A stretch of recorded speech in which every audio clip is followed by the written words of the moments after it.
Hello everybody, here we are for week 5 recaps, and I know that the games are going to start today. You have one tonight at 9 o'clock, and I apologize for getting this one out so late, but it's still before the games, and it's been kind of a crazy week. That being said, if you're new to my channel, please make sure to subscribe.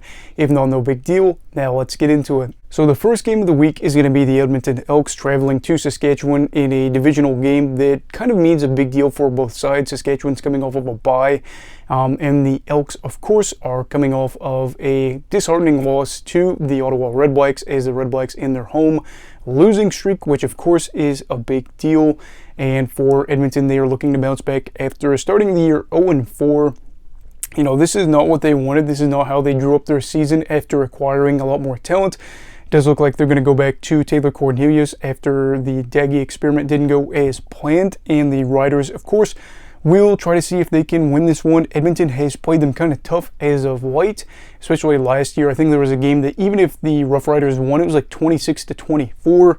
And so for Edmonton, they're really looking to get their first win of the season and hopefully be able to do it against a team that is, you know, one of their rivals. As for the Rough Riders, they're going to be without Jake Winicky, and I want to say Larry Dean is out for this one as well. Saskatchewan, last time we saw them play, won in overtime 29-26 over the Calgary Stampeders. Started out the year 2-1, and this is kind of one of those games that if you are the Rough Riders, you have to win right here, right now. I've said in my season preview that Saskatchewan probably was going to be the odd man out in the West. Looks like it could be Calgary, but at the same time, when it gets to be later in the season, you don't want to say, well, we really would have been able to make the playoffs had we taken advantage of this game, or this game, whatever the case is. Here at home, coming off of the bye against an Edmonton team that really has struggled, you would think Saskatchewan's able to get it done, but of course the Elks are motivated. Who am I going to be picking for this week? I'm going to be picking the Saskatchewan Rough Riders. Nothing crazy here, as the Riders have a little bit of rest. Teams that are coming off the bye, I think, have done relatively well. And Edmonton right now just looks like they're in shambles. My dog is snorting because he knows how bad they are as of late, but I'm hoping for Edmonton. Maybe they can get a win here. And if the Riders win it, no big deal, as it makes the West a little bit more interesting. And then on Friday, we have possibly the game of the week, as the Calgary Stampeders travel to Winnipeg to take on the Blue Bombers. This one should be a fun one, hopefully. You know, Winnipeg, of course, played this past week, and they got the win over the Montreal Alouettes. The Stampeders got a bye, so of course they have a week to regroup and to really focus after not an ideal start to the year, and the fact that they just had a really disheartening loss to the Stampeders, not the Stampeders, the Rough Riders, in which they came back and forced overtime but lost it. And the Blue Bombers, of course, you know, looked pretty good for the first game of the year, and then defensively weren't able to, you know, kind of do what they wanted to do. And then offensively at points, I don't think they've been able to do all that they've wanted to achieve since that week 1 win over Hamilton. I don't know, this one kind of figures to be a tough one, as Calgary has played Winnipeg really tough over the past few years. And we know Calgary has been no scrub team since the mid-2000s, so this one should be interesting. At the end of the day, though, I am picking Winnipeg here. They should be getting guys back. Dembski should be back for this one. And the Stampeders, for all the hype that I gave them, all the praise that I gave them, and all the, you know, the adoration where I said, watch out for this team. This was a team that lost a handful of games by really close scores last year. They've underimpressed, and I have to say that Jake Mayer has especially underimpressed. I don't know if that is a scheme thing, but right now I'm not looking at them and saying that they should be able to knock off Winnipeg. That being said, having an extra week could be a great recipe for them to win. Bagleton is back for them.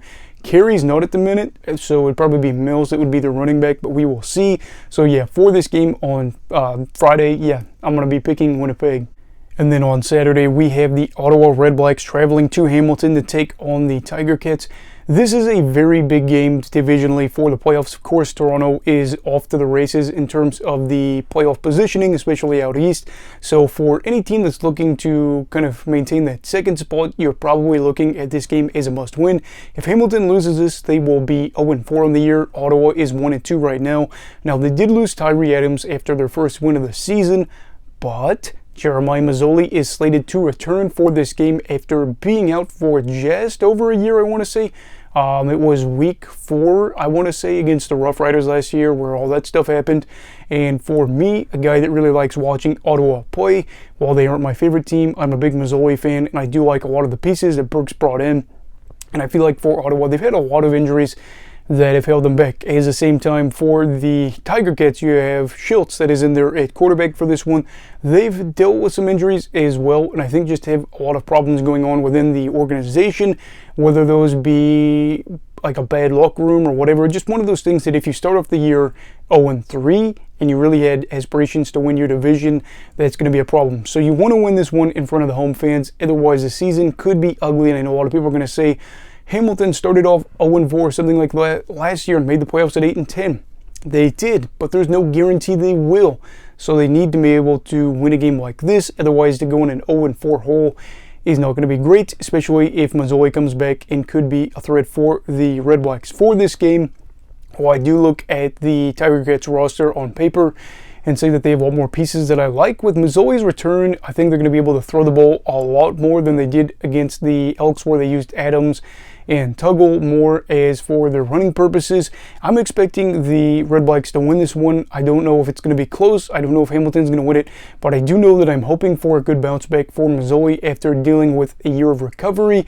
And for Ottawa fans, you have to watch this game because he is a big part of your future this year, and you could very well have your best season in over 5 years if Mazzoli's ready to go for the rest of the stretch. And then the final game on Sunday is Montreal at BC. This one should be a fun one because Montreal just lost a close-ish game to the Winnipeg Blue Bombers. Yes, they did hold a 17-0 lead, Winnipeg did, before Montreal ended up going to lose 17-3, whereas the Lions are coming off of a really embarrassing loss to the Toronto Argonauts. I don't know. I think this is one of those games where the Owls are probably thinking, wow, maybe if the weather would be bad, but BC plays. That's not going to be a factor here in this one. And the Lions, of course, are the team that is expected to win. But I will say for Montreal, a big thing is if they can keep the chains moving. I think with what they've been doing, partially they've been expecting some big plays to kind of get some points at some key moments where they get a big throw from Fajardo.